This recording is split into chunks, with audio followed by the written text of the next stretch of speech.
بسم اللہ الرحمن الرحیم۔ حرم شریف کی حد بندی کیسے قائم ہوئی؟ امام ازرقی رحمہ اللہ نے اپنے دادا سے روایت کی کہ جس وقت اللہ تعالیٰ نے حضرت آدم علیہ السلام کو دنیا میں بھیجا اور ان کے رہنے کی جگہ کو اللہ تعالیٰ نے بیت اللہ قرار دیا، تو حضرت آدم علیہ السلام کی حفاظت کے لیے جنات سے اور شیاطین سے حفاظت کے لیے اللہ تعالیٰ نے فرشتوں کو نازل فرمایا، اور وہ فرشتے جہاں پر کھڑے ہو کر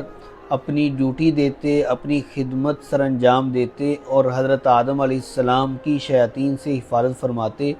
انہی جگہوں کو حرم کی حد بندی کے طور پر مقرر کیا گیا۔ اور وہب بن منبہ رحمہ اللہ سے روایت ہے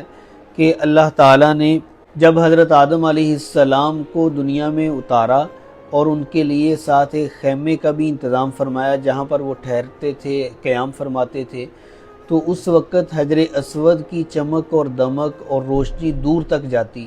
تو جہاں جہاں تک حجر اسود کی روشنی پہنچتی تھی انہی جگہوں کو حرم کی حد بندی کے طور پر مقرر کیا گیا۔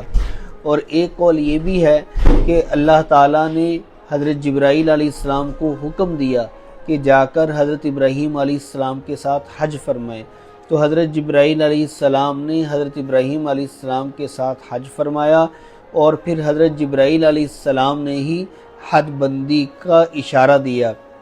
کہ یہ جگہ حدود ہیں، تو وہاں پر حضرت ابراہیم علیہ السلام نے پتھر اور گارے کے ساتھ کچھ ستون قائم کیے جو حرم کی حد بندی کے مقرر کرنے کے طور پر جانے جاتے ہیں، اور یہی اس کی بہت بڑی علامت ہے۔